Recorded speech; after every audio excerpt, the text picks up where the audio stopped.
the university, I had one goal: to stay out of trouble. I remember all the talk my parents gave me before I resumed school. They reminded me that they wouldn't be there to protect me. So, I had to take care of myself. And quite honestly, I didn't want to disappoint them in any way. I didn't want to let them down. I didn't want to be one of those children who go into the university and had nothing to show for it. So all they said, I held it tightly. So to help me achieve this, I created a strategy. It was simple.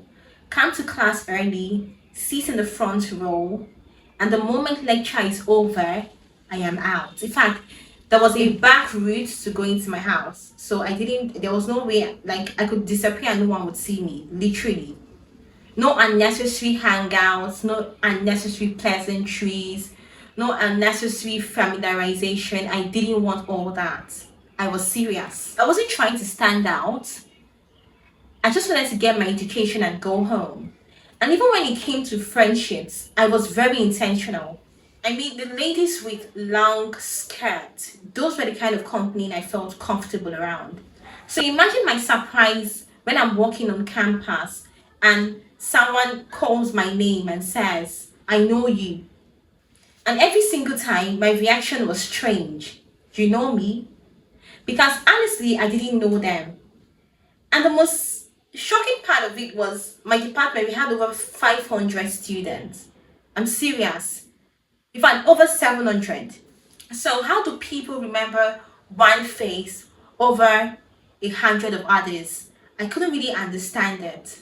But over time, I realized that people were not remembering me because I was the loudest or because I was the most popular. No, they remembered me because I was distinct. Years later, after studying PR and working in communications, I realized that was a branding lesson. Personal branding. Because branding isn't always about creating attention, it's about creating recognition. Most people think personal branding is something you build when you start a business or when you start content creation online. But the truth is, everyone already has a brand.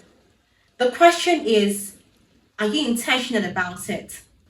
People remember the way you speak, the way you show up, the things you constantly display, the things you become known for. And before you know it, you've created an identity around people's mind. Looking back now, I find it really funny.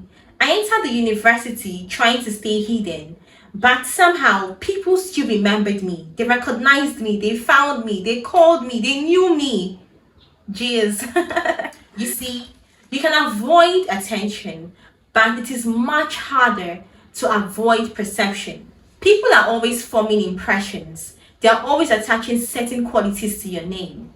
And whether you realize it or not, that is personal branding in action. This is what I learned. I was trying to stay hidden, but my identity was already speaking for me.